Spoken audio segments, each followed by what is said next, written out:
روزہ اور ارادہ۔ ہر روزے دار یہ بات اچھی طرح جانتا ہے کہ روزہ ایک مضبوط ارادے کے بغیر نہیں رکھا جا سکتا۔ روزے کی حالت میں انسان صبح صادق سے غروب آفتاب تک بھوکا پیاسا رہتا ہے۔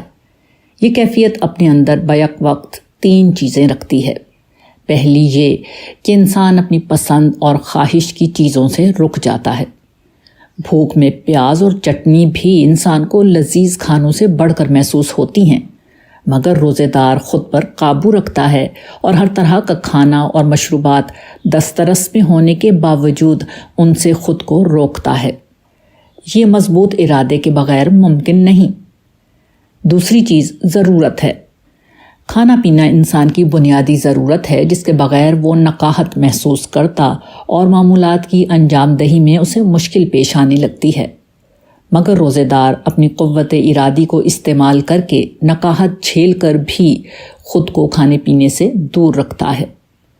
تیسری اور سب سے بڑی چیز وہ تکلیف اور اذیت ہے جو بھوک اور پیاس کو برداشت کرنے سے ہوتی ہے، مگر ایک دفعہ پھر روزے دار اپنے ارادے کی مضبوطی کی بنا پر موسم اور بھوک پیاس کی مشقت اٹھا کر بھی 1 ماہ تک روزے کی عبادت پر ڈٹا رہتا ہے۔ بدقسمتی یہ ہے کہ 1 ماہ تک اپنی خواہشات، ضروریات اور سخت مشقتوں کے سامنے ڈٹ جانے والا یہ روزے دار رمضان کے فوراً بعد اپنی اس مضبوط قوت ارادی کو بھول جاتا ہے۔ وہ معمولی نوعیت کے گناہ، خواہشات اور شیطانی ترغیبات کا شکار ہو جاتا ہے۔ تاہم اگر ایک روزے دار رمضان کے مہینے میں یہ فیصلہ کر لے کہ جس قوت ارادی کے بل پر اس نے روزے کی مشقت کو جھیلا ہے، اس کو استعمال کر کے وہ رمضان اور اس کے بعد ہر گناہ چھوڑ دے گا، تو بلا شبہ انسان کی قوت ارادی کے لیے یہ ایک معمولی بات ہے۔